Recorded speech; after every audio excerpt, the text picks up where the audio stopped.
உலகளாவிய உணவுப் பொருட்களின் விலைகள் 2022ஆம் ஆண்டு முதல் செப்டம்பர் மாதத்தில் மிகப்பெரிய ஒரு மாத உயர்வை அடைந்துள்ளன. இது தீவிர வானிலை காரணமாக முக்கிய உணவு பண்டங்களின் மீது அழுத்தத்தை ஏற்படுத்தியது என்று FAO எனும் ஐக்கிய நாடுகளின் உணவு மற்றும் வேளாண்மை அமைப்பு வெள்ளிக்கிழமை தெரிவித்துள்ளது. FAO அதன் பரந்த உணவு விலை குறியீடு ஆகஸ்ட் அளவுகளுடன் ஒப்பிடும்போது 3% உயர்ந்துள்ளது. இது மார்ச் 2022க்கு பிறகு மிகப்பெரிய மாத அதிகரிப்பை குறிக்கிறது.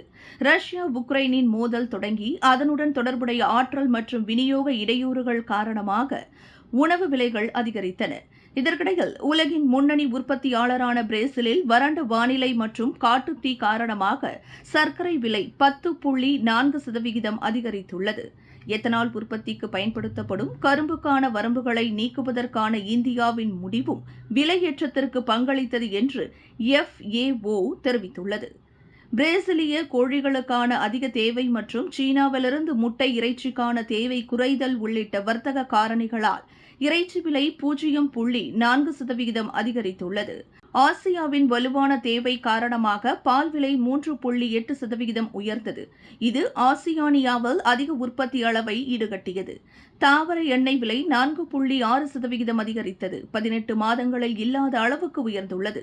ஆசியா மற்றும் அமெரிக்காவில் குறைந்த உற்பத்தியால் தாவர எண்ணெய் விலைகள் உயர்த்தப்பட்டதாக FAO குறிப்பிட்டது.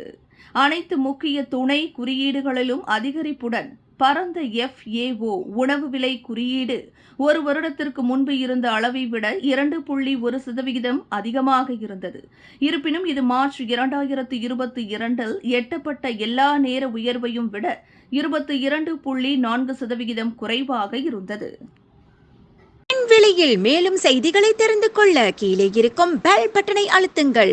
உங்கள் ஆதரவை வெளிப்படுத்த லைக் மற்றும் ஷேர் செய்யுங்கள். தொடர்ந்து விண்வெளியுடன் உங்கள் பயணத்தை தொடர்ந்திருக்க சப்ஸ்கிரைப் செய்யுங்கள்.